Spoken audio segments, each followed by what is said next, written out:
మొదటి కొరింథీ 11:23. నేను మీకు అప్పగించిన దానిని ప్రభు వలన పొందితిని. ప్రభువైన యేసు తాను అప్పగింపబడిన రాత్రి ఒక రొట్టె ఎత్తుకొని కృతజ్ఞతాస్తుతులు చెల్లించి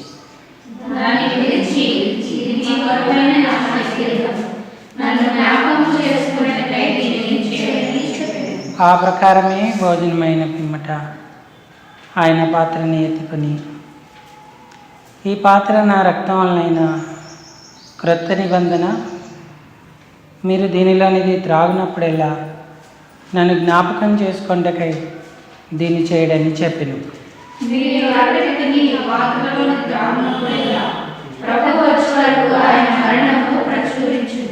కాబట్టి ఎవడు అయోగ్యంగా ప్రభు యొక్క రొట్టెను తినును లేక ఆయన పాత్రలోంది త్రాగును, వాడు ప్రభు యొక్క శరీరమును గుర్చియు రక్తమును గుర్చియు అపరాధి అగును.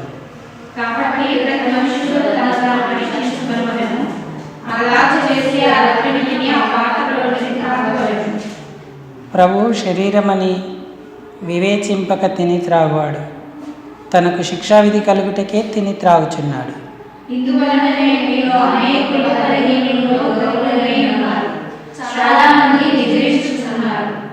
అయితే మనలను మనమే విమర్శించుకొని ఎడల తీర్పు పొందక పోదుము.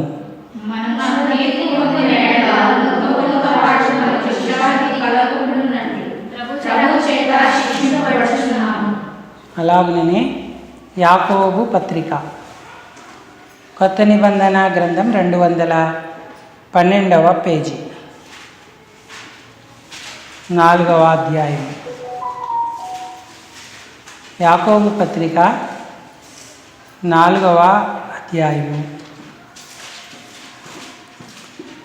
5వ వచనం నుంచి 10వ వచనం వరకు మనం మార్చి చదువుదాం. 212వ పేజీ యాకోబు పత్రిక 4వ అధ్యాయం 5 నుండి 10 వరకు. ఆయన మన యందు నివసింపజేసిన ఆత్మ మత్సరపడినంతగా అపేక్షించున అను లేఖనము చెప్పునది వ్యర్థమని అనుకొనుచున్నారా?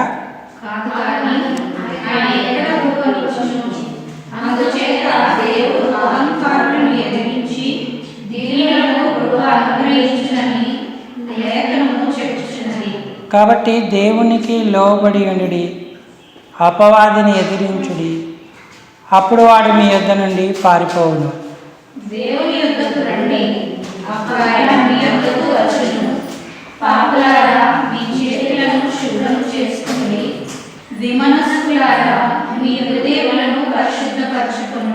వ్యాకులపడుడి, దుఃఖపడుడి, ఏడుడి. మీ నవ్వు దుఃఖమునకును మీ ఆనందము చింతకును మార్చుకొనుడి.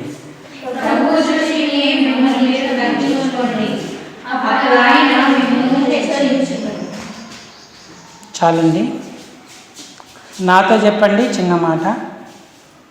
దేవుని యొద్దకు రండి, అప్పుడు ఆయన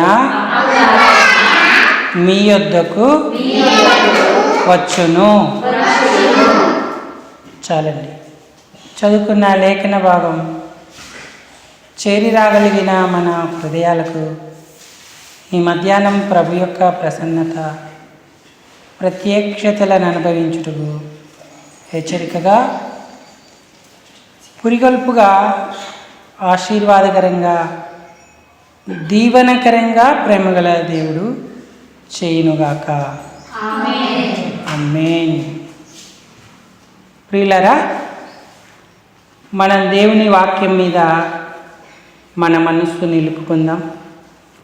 ఎందుకంటే మనుషుని మాటలు తాత్కాలికం, అవి కొంతవరకే ప్రభావం చూపుతాయి. దేవుని మాటలు శక్తిగలవి. ఆకాశం గతించిన, భూమి గతించిన నా మాటలెంత మాత్రము గతింపవన్నాడు. మనుషుని మాటలు విని మోసపోయిన వారు ఉన్నారు, కానీ దేవుని మాటలు విని నష్టపడిన వారు ఎవ్వరూ లేరు. ఈ అంత్య దినాలలో దేవుడు మానవులందరితో మాట్లాడుతున్నాడు, వాళ్ళని పిలుస్తున్నాడు. భూ దిగంత నివాసులారా నా వైపు చూచి రక్షణ పొందుడి అన్నాడు. కొత్త నిబంధనలు అన్నాడు, ప్రయాసపడి పాప భారం మోసుకొనుచున్న సమస్త జనులారా నా యొద్దకు రండి, నేను మీకు విశ్రాంతి కలుగజేతును అన్నాడు.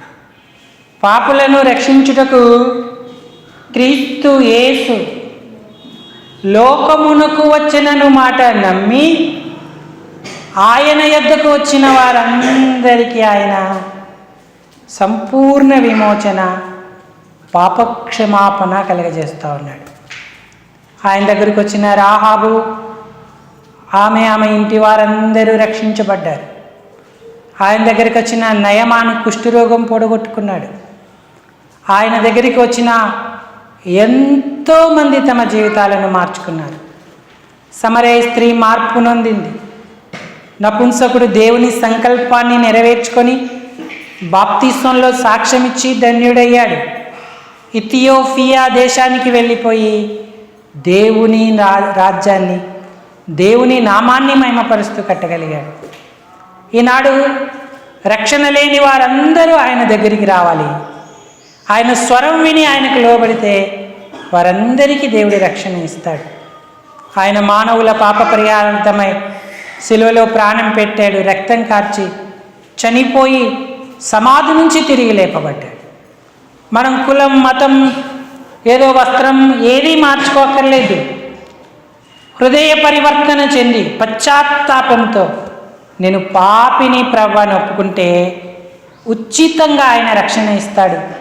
పాపాలు క్షమించి ఆయన బిడ్డగా, ఆయన కుమారుడిగా, కుమార్తెగా అంగీకరించి ఆయన రాజ్యంలో చేర్చుకుంటాడు. ఆయన యొక్క ఇంటిలో మనం వారసులం అవుతాం. ఇంకా రక్షణ లేకపోతే ఈ మంచి అనుకూల సమయాన్ని వినియోగించుకో. ఎందుకంటే 2025వ సంవత్సరం దాటి నువ్వు క్రొత్త సంవత్సరంలోకి వచ్చావు. అనేకులకి ఈ భాగ్యం లేదు, కానీ నువ్వు సజీవుడిగా ఉన్నావంటే నీకు ఒక అవకాశం ఉంది. నువ్వు పశ్చాత్తాపడు, నీ పాపము విషయమై దేవుణ్ణి వేడుకో, ఆయన నీకు రక్షణ భాగ్యాన్ని ఇస్తాడు. ఒకవేళ నువ్వు రక్షించబడి ప్రభు యొక్క ఏర్పాటును బట్టి ఆయన సంఘంలో చేర్చబడి ఉంటే మనందరికీ కూడా దేవుడు ఈ దినాన ఏమని వర్తమానం ఇస్తున్నాడంటే, దేవుని యొద్దకు రండి, అప్పుడు ఆయన మీ యొద్దకు వచ్చును అన్నాడు. నేను అప్పుడు వచ్చాను కదా, ఆయన మాట వినే రక్షణ పొందాను కదా, బాప్తిసం తీసుకున్నాను కదా, ఇంకా ఎందుకు రావాలనుకోకూడదు. నువ్వు దినదినం ఇంకా దేవునికి దగ్గరగా రావాలి. రక్షించబడి ఇప్పుడు దూరం అయిపోయిన వారందరికీ ఆయన పిలుపునిస్తా ఉన్నాడు, దేవుని యొద్దకు రండి అని.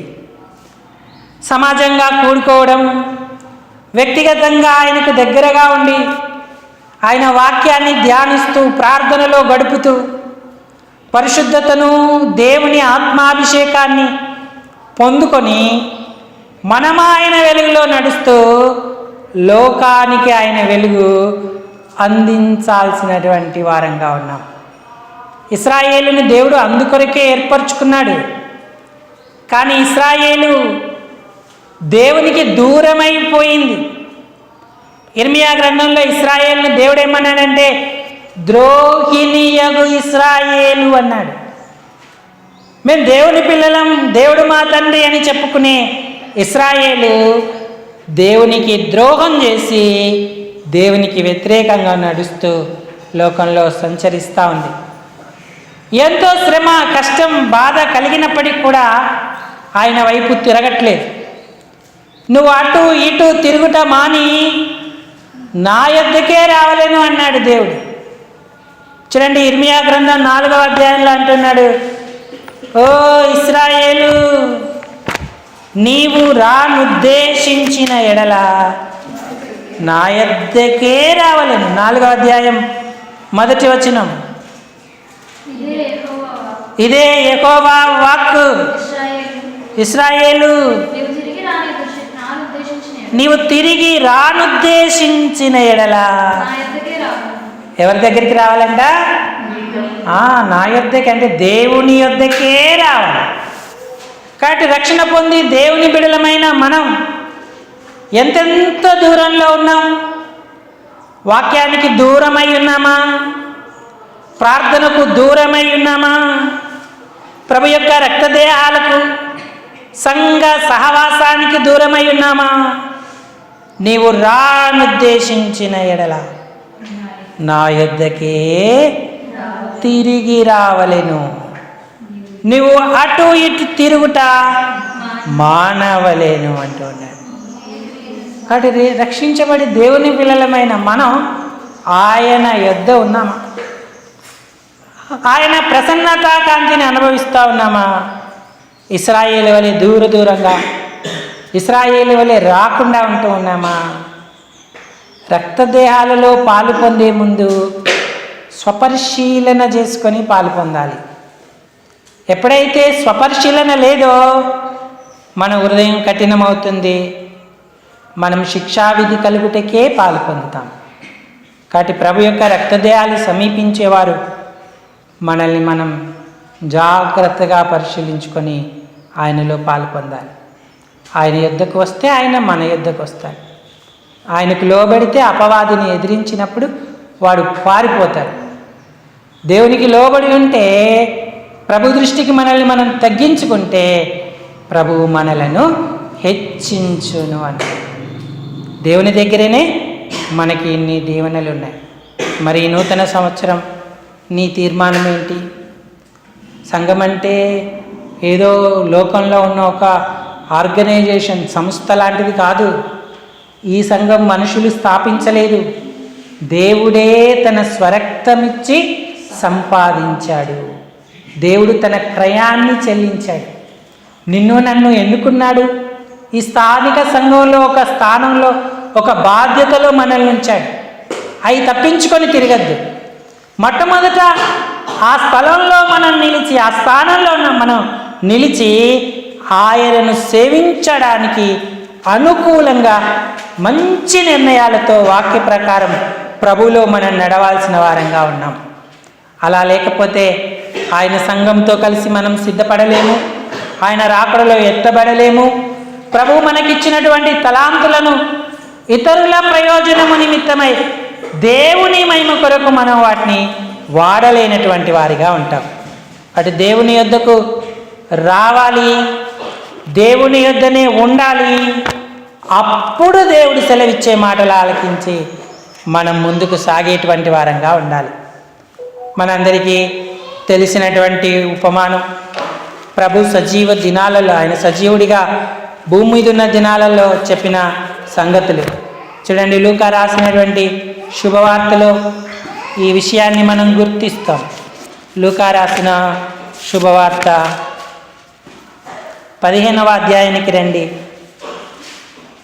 15వ అధ్యాయం 11 నుంచి సాయం చేయండి. ఒక మనుషునికి 2 కుమారులు. వారిలో చిన్నవాడు తండ్రి ఆస్తిలో నాకు వచ్చు భాగమిమ్మని. ఒక తండ్రి ఉన్నాడు. ఆ తండ్రికి 2 పిల్లలు ఉన్నారు.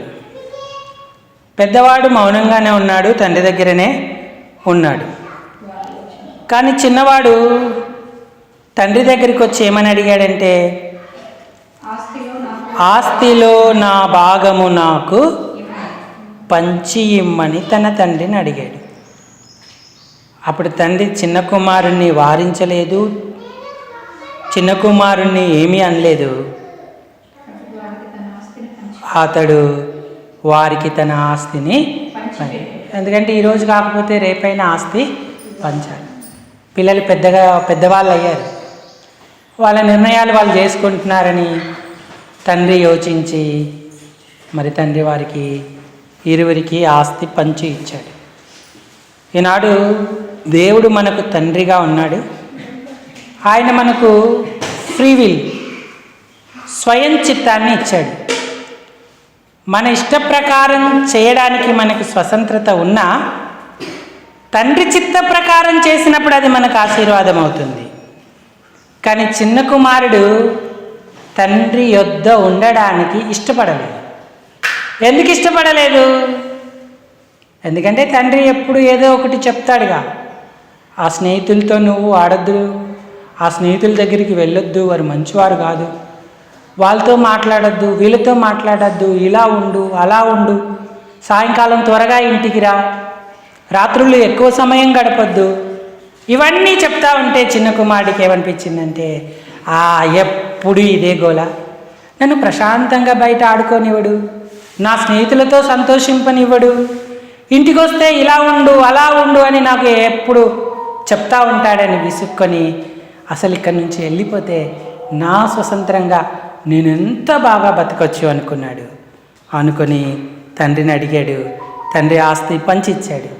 పంచిచ్చిన వెంటనే వెళ్ళిపోతే బాగుండదు కదా, అందుకని ఏం చేశాడు, కొన్ని దినముల తర్వాత సమస్తమును కూర్చుకొని దూరదేశమునకు ప్రయాణమైపోయి అతడు తన ఆస్తిని, బైబిల్ చూడండి, బైబిల్ చదవండి, అతడు తన ఆస్తిని దుర్వ్యాపారము వలన దూరదేశానికి పోయాడు. ఏ దేశానికి వెళ్ళాడంట జయరాజు? ఏ దేశానికి వెళ్ళాడు అంటే ఫారెన్. మళ్ళీ దగ్గరుంటే రమ్మంటాడు. ఏ దుబాయ్ వెళ్ళాడు, ఏ కువైట్ వెళ్ళాడు, రావడానికి వీలు లేనంత దూరం, దూరదేశానికి వెళ్ళాడు. వెళ్ళిన తర్వాత ఏం చేశాడు? ఏం చేశాడంట? వ్యాపారం చేశాడు. కృష్ణయ్యక్క ఏం చేశాడు? ఏం వ్యాపారం చేశాడు? పళ్ళమ్మేడా, పూలమ్మేడా, నీళ్ళమ్మేడా, ఏమమ్మాడు? దుర్వ్యాపారం చేశాడు. దుర్వ్యాపారం అంటే అంటే చెడ్డ. ఏంటి చెడ్డ వ్యాపారం? దుర్వ్యాపారము అన్నాడు. త్రాగడం, పేకాట ఆడడం, తినడం, తిరగడం. ఇక పెద్ద కుమారుడు అంటాడు తర్వాత చివరిలో, నీ ఆస్తిని వేశ్యలతో తిని పాడేసిన ఈ కుమారుడు అంటాడు. అంటే అతడికి చేతనైనంత మట్టుకు దుర్మార్గాన్ని చేశాడు. ఆ దుర్వ్యాపారంలో ఆస్తి అంతా అయిపోయింది, ఖర్చు అయిపోయింది. ఆ దేశంలో కరువు వచ్చింది. కరువు కూడా రావడం మంచిదే. కొన్ని సందర్భాలు మనం అనుకుంటాం, కానీ మనల్ని దిద్దగడానికి కరువు వస్తుంది, కష్టం వస్తుంది. మనం తండ్రికి దూరంగా వెళ్ళిపోయినప్పుడు దేవుడు మనల్ని తన వైపు ఆకర్షించుకోవడానికి కొన్ని పరిస్థితులను అనుమతిస్తూ ఉంటాడు. వాటిలో మనం విధేయత చూపించి పశ్చాత్తాపడితే ఈ తప్పిపోయిన కుమారుడు తిరిగి వచ్చి ఆనందించినట్టుగా ఆనందించగలుగుతాం. ఈ కుమారుడు ఇంత నష్టం చేసుకున్నాడు, ఆ కరువులో ఆకలికి అల్లాడిపోతున్నాడు. ఆస్తి ఉన్నప్పుడు స్నేహితులు చాలామంది ఆయన చుట్టూ తిరిగారు. ఒరే, నీ డ్రెస్ ఎంత బాగుందిరా, నువ్వెంత బాగున్నావు, ఎన్ని పొగడ్తలు, నీ మాటరా ఎంత బాగుంది, నీ మాటే శాసనం అన్నట్టుగా ఆయనను పొగుడుతూ గడిపారు. కావలసినవన్నీ ఇప్పించుకున్నారు, తిన్నారు, తాగారు. అంటారు కదా, చెరువు బాగా నిండితే కప్పలు వచ్చినట్టు వచ్చారు. తీరా అంతా అయిపోయిన తర్వాత ఒక్క కప్ప లేదు, ఒక శబ్దం లేదు, ఒక స్నేహితుడు లేరు, ఒక పూట పెట్టేవారు లేరు, ఒక గ్లాసుడు నీళ్ళు ఇచ్చేవాళ్ళు లేరు. ఎవ్వరు అతన్ని చేర్చుకోలేరు. ఆకలికి అలమటిస్తున్నాడు, బట్టలు చినిగిపోయాయి. అప్పుడు ఆ దేశస్తుల్లో ఒక దగ్గరికి వెళ్ళాడు. అతన్ని అడిగాడు, అతనికి పందులు ఉన్నాయి. అయ్యా, నేను ఆకలికి అలమటిస్తున్నాను, పందులు మేపేవారిలో ఒకనిగా నన్ను పెట్టుకో, కూలి వండల్లో ఒకని పెట్టుకోమన్నాడు. మరి ఆ యజమాని కొంచెం కనికరం గలవాడేమో, సరేలే పోనీ అనేసి అనుమతి ఇచ్చాడు. ఇక ఆ పందులను కాస్తూ బతుకుతున్నాడు. పందులకైనా సమృద్ధి ఆహారం దొరుకుతుంది, ఆ యజమానుడు మేత వేస్తున్నాడు. కానీ ఇతనికి ఆకలిస్తూ ఉంది, ఆకలికి సరిపడిన ఆహారం లేదు. ఆ పందుల పొట్టు తినాలని ఆశపడ్డాడు, కానీ ఆ పందుల పొట్టుతోనైనా, పందులకేసి ఆ పొట్టుతోనైనా కడుపు నింపుకోవాలని ఆశపడ్డాడు, కానీ వానికి ఏమీ ఇవ్వలేదు అన్నాడు. అది ఆహారం కూడా వాడికి పెట్టలేదు. చూడండి, తండ్రి చిత్తానికి వ్యతిరేకంగా వెళ్ళి స్వచిత్తంలో బ్రతుకుతున్న ఈ వ్యక్తికి ఎంత వేదన. తండ్రికి దూరమైన వానికి ఇలాంటి పరిస్థితే వస్తూ ఉంటుంది. దేవుని యొద్దకు రండి, తండ్రి యొద్దకు రండి, ఆయన మాటను చెవిన పెడితే మనం ధన్యులమవుతాం. చెవిన పెడితే పరిస్థితులు ఎప్పుడూ మనకు వ్యతిరేకంగానే ఉంటాయి. ఇంత కఠినమైన కరువులో అల్లాడిపోతూ ఉన్నాడు. ఒకరోజు ఆలోచన చేసుకున్నాడు, నా తండ్రి ఇల్లు, నేను అక్కడ ఉన్న పరిస్థితులు జ్ఞాపకం చేసుకున్నాడు. జ్ఞాపకం చేసుకొని కన్నీరు విడుస్తూ ఉన్నాడు. నేను ఎంత పెద్ద తప్పు చేశాను, ఎంత బుద్ధిహీనంగా ప్రవర్తించాను, తండ్రిని బాధ పెట్టి ఆస్తినంతటినీ సమకూర్చుకొని ఇక్కడికి వచ్చాను, దుర్వ్యాపారం వల్ల పాడు చేశాను, ఆకలికి చచ్చిపోతున్నాను, నా తండ్రి ఇంట అనేక కూలీవాండ్రకు అన్నము సమృద్ధిగా ఉన్నది అన్నాడు. అప్పుడు అతడికి బుద్ధి తెచ్చుకొని బుద్ధి వచ్చి ఏమన్నాడంటే, నేను ఇప్పుడే లేస్తాను, తండ్రి దగ్గరికి వెళ్తాను, నన్ను క్షమించు తండ్రి అని అడుగుతాను, నన్ను నీ కుమారునిగా అంగీకరించకపోయినా పర్వాలేదు, నీ కూలి వాళ్ళల్లో ఒక్కడిగానైనా నన్ను ఉండనిమ్మని బ్రతిలాడతాను అని నిర్ణయం చేసుకొని అక్కడి నుంచి లేచాడు. ఈ నిర్ణయమే తిరిగి రావడానికి కారణమైంది. ఆయన పిలుస్తున్నాడు, భ్రష్టులైన బిడ్డలారా తిరిగి రండి అంటూ ఉన్నాడు. నువ్వెంత అధోస్థితికి వెళ్ళిపోయినప్పటికి కూడా, ఎలాంటి పరిస్థితుల్లో ఉన్నప్పటికీ కూడా తండ్రి యొద్దకు వచ్చే నిర్ణయం చేస్తే దేవుడు నీకు ఎంతో కృపను అనుగ్రహిస్తాడు. తండ్రి దగ్గరికి బయలుదేరాడు. అతడు గుమ్మం దగ్గరనే ఉన్నాడు, అంటే దూరంలో ఉన్నాడు కొంచెం. తండ్రి కిటికీలో నుంచి చూశాడు, తన కుమారుడే అని పోల్చుకున్నాడు. అప్పటికే తండ్రి వృద్ధుడయ్యాడు. అయినా సరే అతడు బయటకు వచ్చి పరిగెత్తుకొని తన కుమారుని మెడ మీద పడి అతన్ని ముద్దు పెట్టుకొని ఇంటిలోనికి ఆహ్వానించాడు. పరలోకమునకును నీకును విరోధంగా నేను పాపము చేసి తినని అతను ఒప్పుకుంటా ఉన్నాడు. నేను నీ కుమారుడను అనిపించుకొనుటకు యోగ్యుడను కాను అన్నాడు. ఇలాంటి తల్లిదండ్రులు ఉంటారా? ఈ తండ్రి అంటే ఇప్పుడు లోకస్తులైన తండ్రులు ఆస్తి తీసుకెళ్ళి నష్టపడితే అసలు నా కొడుకే కాదు, నా ఇంటికే రావద్దంటారు. కానీ దేవుడు ఎంత గొప్ప తండ్రి, ఎంత ప్రేమగల తండ్రి.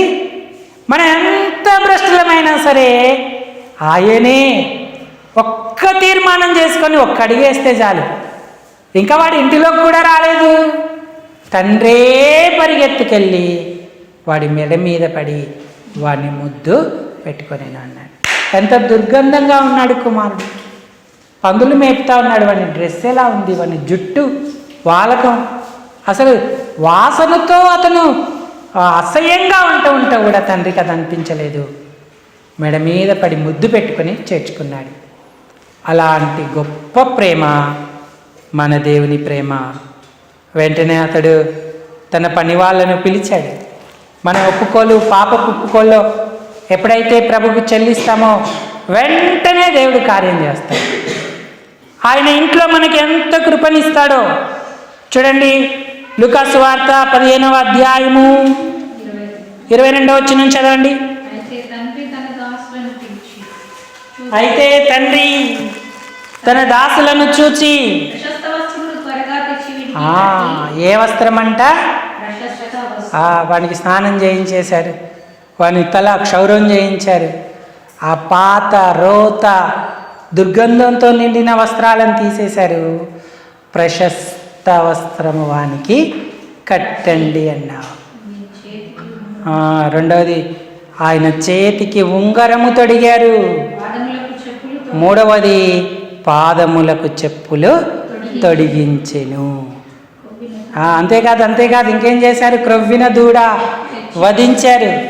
రండి రండి అని ఇరుగు పొరుగు వారిని అందరినీ పిలిచాడు. చచ్చిపోయాడు అనుకున్నానయ్యా, నా కుమారుడు బ్రతికొచ్చాడు, ఈరోజు ఎవ్వరూ మీ ఇళ్లల్లో వంట వండొద్దు, వెలిగించొద్దు, నా ఇంటికే రావాలి మీరందరూ, ఈ నా సంతోషంలో మీరందరూ పాల్పొందాలని అందరికీ విందు చేశారు. వాళ్ళందరూ ఆయన దగ్గరికి వచ్చారు. ఆయన కుమారుణ్ణి చూస్తున్నారు, తండ్రిని చూస్తున్నారు, సంతోషపడుతున్నారు. అంతేకాదు వాయిద్యాలు వాయించేవారిని తీసుకొచ్చాడు, పిల్లన గ్రోవులు, వాళ్ళంతా సంతోషంగా పాటలు పాడుతూ ఉన్నారు. కుమారునికి గొప్ప కృపనిచ్చాడు. ఈనాడు ప్రియులారా, మనం కూడా దేవుడి దగ్గరికి తిరిగి వస్తే మన పాత రోత పాప జీవితం అంతా ఆయన మార్చేస్తాడు. నేను రక్షించబడిన వారితోనే మాట్లాడుతున్నాను. రక్షణ పొంది దేవుని పిల్లలమైన మనం ఆయనకు దగ్గరగా ఉంటే ఎంత దండిలమవుతాం. ప్రశస్త వస్త్రం, మన సాక్ష్యం మాసిపోయినా మరలా అది నూతనపరచబడుతుంది. కొత్త సాక్ష్యాన్ని మనం కలిగి ఉండబోతాం.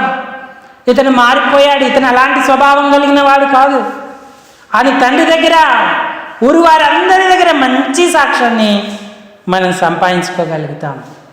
రెండవది, ఇతడు ఆయన కుమారుడు అని గుర్తించే ఉంగరము, ఆ ముద్ర అతని చేతికుంది. అతని కుమారత్వాన్ని స్థిరపరిచేటువంటి చెప్పులు అతనికి ఇవ్వబడ్డాయి. అతను ఈ ఇంటివాడు అని చెప్పడానికి అన్ని అధికారాలు అతనికి దేవుడు ఇస్తూ వచ్చాడు, ఆ తండ్రి అనుగ్రహిస్తూ వచ్చాడు. ఎంత ధన్యత! కానీ దేవుడి యొద్దకు వచ్చేవారు ఏమీ కోల్పోయినవన్నీ కూడా తిరిగి పొందేటువంటి ధన్యత కలుగుతూ ఉంటుంది. నువ్వెక్కడున్నావు? సంవత్సరం అంతా సాగలేదు, లోకంలో కలిసావు, ఇతరమైన వాటిలో నిమగ్నమయ్యావు. ఇప్పటికైనా నీకు ఒక గొప్ప అవకాశం. ఈ క్రొత్త సంవత్సరాన్ని ఒక కొత్త తీర్మానం చేసుకొని తండ్రి యొద్దకు వస్తే ఆయన నీకు మంచి సాక్ష్యాన్ని ఇస్తాడు. నీ పాదాలకు చెప్పులు, అంటే తన కుమారుడు ఆ నడవడిక కలిగిన వాడని చెప్పే అధికారాన్ని, నడవడికను నీకు ఇస్తాడు. ఉంగరాన్ని ఇస్తాడు. ఆయన ఇంటివాడే అనేటువంటి సాక్ష్యాన్ని ఆయన నీకు స్థిరపరుస్తాడు. గొప్ప దీవెనతో నింపుతాడు. నువ్వు చేసినవన్నీ మర్చిపోతాడు, వాటిని మాట్లాడనీయడు. నిన్ను ఆయన సంతోషంతోనూ ఆనందంతోనూ నింపేటువంటి వాడిగా ఉంటాడు. మరి తిరిగి రావడానికి నువ్వు సిద్ధమా? ప్రభు యొక్క రక్తదేహాలు మన కొరికే వధించబడి, మన కొరికే విరువబడి మన ముందు ఉన్నాయి. ఇంకా పందులు, లోకం, మురికి, ఈ లోకంలో ఉన్న అపరిమితమైనటువంటి దుర్వ్యాపారంతో నష్టపడతావా? తిరిగి వస్తావా ఆయన దగ్గరికి? ఈ సంవత్సరం అలా గడపను ప్రభా, ఇక్కడ నుండి నేను అలా ఉండను ప్రభా, తప్పిపోయిన నన్ను క్షమించు ప్రభా, ఇదిగో ఇక్కడ నుండి నేను నీ సన్నిధినే ఉంటాను అని తీర్మానించుకుంటావా? అప్పుడు వాక్యంలో ఎదుగుతావు, ప్రార్థనలో బలపడతావు, దేవుని యందు ఆయన ప్రభావము చేత నింపబడి అనేకులకు మాదిరిగా ఉంటావు. ఆయన ఆశీర్వాదం నీపై ఉంటుంది. దేవుని శక్తి నిన్ను ఆవరిస్తుంది. ఎప్పుడైతే మనం మంచి తీర్మానం చేసుకుంటామో తండ్రి సంతోషిస్తాడు, మన కొరకు ఆనందించేటువంటి వాడిగా ఉంటాడు. వాటి తీర్మానం చేద్దాం. ఈ కొత్త సంవత్సరం ఆరంభంలోనే కొత్త తీర్మానంతో మనం వెళ్దాం. నేను తప్పిపోను ప్రభువా, ఇక లోకం వైపు చూడను, నీ వైపే చూస్తాను, నన్ను క్షమించి యోగ్యమైన పాలు పంపులు నాకు ఇవ్వు, నన్ను అంగీకరించు అని మనం ప్రార్థన చేద్దాం. ఈ తలంపులను దేవుడు దీవించునుగాక. అందరూ తలలు వంచి కళ్ళు మూసుకోండి. మనం ప్రభు యొక్క రక్తదేహాల్లో పాలు పొందుదాం.